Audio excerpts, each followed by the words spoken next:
¿Qué tú estás dispuesto a hacer para cumplir una promesa que tú hace un tiempo hiciste? Esta pregunta me recuerda la historia de Maximiliano Volves, un señor que tiene una historia no muy bonita, pero para ilustrar nuestro inicio te la voy a contar. Maximiliano pertenecía a una cárcel de la Alemania nazi para el 1941-45. En una semana se escapó un preso y los soldados tomaron la decisión de apresar 10 prisioneros y hacerles sufrir en un sótano hasta la muerte. Pero entre esos 10 había un señor que tenía sus hijos y su esposa presente. Por lo tanto, comenzó a llorar diciendo que no era justo que él participara en esta situación dejando a toda su familia viva. Así que el sacerdote Maximiliano se ofreció, y cuando le preguntaron que por qué estaba dispuesto a ofrecerse si él no tenía nada que ver con eso y no había sido seleccionado, respondió diciendo que él no tenía familia, mejor que se lo lleven a él. Así que él tuvo que pagar un precio altísimo. Maximiliano pagó un precio altísimo por esa decisión que tomó, por esa promesa que hizo. ¿Cuál fue el pago? En la lección lo vas a conocer y es importante que lo conozcas, porque cuando conozcas ese aspecto del sacrificio de Maximiliano, hay muchas cosas en tu vida espiritual que van a cambiar. Vamos a orar. Padre, muchas gracias por tu bondad y misericordia. Danos de tu bendición y danos fortaleza para cumplir nuestra palabra. En el nombre de Jesús. Amén. Hoy estamos hablando de un Mesías crucificado. Y gracias porque ayer le diste un apoyo masivo al contenido que nosotros subimos. La pregunta fue, ¿qué estuvo dispuesto Jesús a hacer para salvarnos? La Biblia dice claramente, acompáñenme por favor en el capítulo 1, al capítulo 1 y verso 23 de Primera de Corintios. Pero nosotros predicamos a Cristo crucificado. Para los judíos ciertamente tropezadero y para los gentiles locura.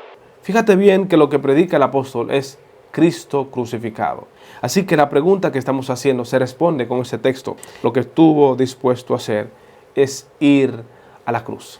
Probablemente digas que no tiene nada que ver ir a la cruz con una promesa, pero sí. Ayer nosotros hablamos de que antes de la fundación del mundo ya había una promesa de parte de Dios de que iba a sacrificar a su Hijo. Estaba anunciando la venida de su Hijo para entregarse a favor del hombre antes de la fundación del mundo. Eso estaba planificado. Y tú dices, no tiene nada que ver con las profecías.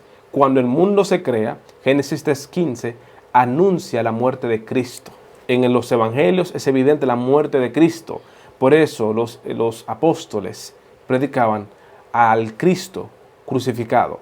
Así que, ¿qué tiene que ver la profecía con que Jesús haya cumplido su palabra? Por supuesto, la palabra de Dios es su palabra. Y cuando la palabra de Dios anunció que Él iba a venir y a morir, el capítulo 4 y verso 14 de Gálatas dice que y cuando vino el cumplimiento del tiempo, vino y nació de mujer y se entregó.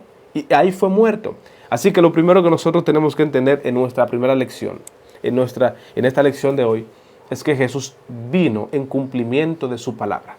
Pero hay palabras que son costosas, hay promesas que son costosas. Por ejemplo, la promesa de Jesús, porque para cumplirla tuvo que humanarse, tuvo que vivir con los hombres, tuvo que participar de la condición humana más baja. Pero eso no fue nada, porque lo peor fue morir una muerte de cruz, una muerte por asfixia, una muerte donde se desangró, una muerte donde evidentemente públicamente la gente lo veía como un delincuente. Y cuando Él vino como un salvador, siendo un salvador, dejó su posición de Dios, dejó su forma de Dios y tomó forma humana. Es el acto de mayor bajeza que existe en la Biblia. Que el Dios, en forma de Dios, deje ser Dios para tomar forma de hombre para ayudar a los hombres. Así que esa promesa le costó mucho, pero ¿la cumplió? Claro que sí. La Biblia dice que Él lo logró, porque al morir resucitó. ¡Qué bendición! Qué bueno que nosotros podemos contar esta historia de esta manera. Porque respondiendo a nuestra pregunta, ¿qué logró Jesús? ¿Qué Jesús estuvo dispuesto a hacer para salvarnos? Estuvo dispuesto a sacrificarse, estuvo dispuesto a morir en la cruz. Ahora, yo te voy a invitar antes que retomemos la historia de Maximiliano. Te voy a invitar a que le des un me gusta al contenido, que sigas este contenido que es tan edificante, porque una manera de apoyar el contenido es dándole me gusta, siguiendo el contenido, si te está gustando, y también dejando el comentario ahora, Cristo crucificado. Si te está gustando el contenido, escribe Cristo crucificado. Así que Maximiliano no fue crucificado como Jesús. No podemos llamar a Maximiliano sacrificado, no. Solo podemos decir Cristo crucificado, pero Maximiliano, al hacer la promesa de que se iba a entregar por esa familia, bajó al buque, estando en el subterráneo, estando ahí por mucho tiempo, ahí murió. Pero la historia dice que ese padre que él salvó y a sus hijos y a su familia completa, ese padre murió hasta los 97 años y pudo ser testigo de cómo una persona creyente se sacrifica por salvar a otros que merecen estar en una mejor condición que él. Yo te pregunto, ¿estás dispuesto a cumplir tu palabra? Porque la Biblia dice que Dios aborrece a quienes hacen promesa y no las cumplen. Hay varias historias bíblicas donde sucede eso. Por ejemplo, en el capítulo 6 de Hechos, Ananías y Zafira se comprometieron con entregar una parte de un dinero para la obra de Dios, pero no cumplieron. Peor dice la Biblia, es hacer promesa y no cumplir que no hacer promesa simplemente. ¿Estamos dispuestos a cumplir nuestra palabra? Porque la razón por la cual los discípulos hoy y hace tiempo nosotros los que seguimos a Cristo predicamos al Cristo crucificado es porque Él fue crucificado. ¿Estás dispuesto a ser como Jesús y cumplir tu palabra? ¿Estamos tú y yo dispuestos a no mirar el sacrificio que vamos a hacer? Hay una parte de la Biblia, yo creo que tú me acompañes al Salmo, me parece que el Salmo 15 está aquí, donde el Salmo 15, verso 3 me parece. Salmo 15 en cuanto a las personas que pueden morar en el monte de Dios. Muy parecido al Salmo 24. El que no detrae con su lengua, ni hace mal a su prójimo, ni contra su prójimo acoge oprobio alguno. Aquel a cuyos ojos es menospreciado el vil, mas honra a los que temen a Jehová, y habiendo jurado en daño suyo, no por eso muda.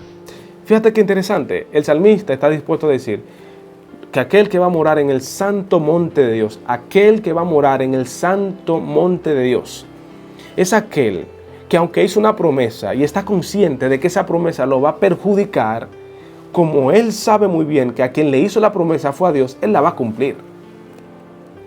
Dios nos está llamando a que cumplamos lo que dijimos que vamos a cumplir. ¿Has hecho alguna vez una promesa a Dios? ¿Le has dicho a Dios que vas a cumplir con algo en específico? Lo más prudente sería no echar para atrás. Lo más prudente no sería retroceder. Lo más prudente sería continuar hacia adelante, porque Dios ve el sacrificio que tú haces. Yo quiero invitarte en el nombre de Jesús a que recuerde que nosotros estamos creando contenido para que crezcamos en fe e intelecto. Y si te gustaría también ser partícipe de este ministerio que comparte la palabra de Dios, compártelo obviamente con un amigo, deja un me gusta y te dejo la pregunta ahí en la caja de comentarios. ¿Tú qué estás dispuesto a hacer? ¿Tú qué estás dispuesto a hacer para cumplir con tu palabra? Muchas gracias, Señor, por tus bondades y misericordia. Ayúdanos a cumplir con nuestras palabras cuando hemos hecho una promesa. En el nombre de Jesús, amén. Sobre el video de ayer enviamos saludos a Gabriela Mora, a Carmen Rodríguez, Eva Cuevas, Efemia Batista, Josué Guzmán, Daniel Tomás y Vidal Reyes. Muchas gracias.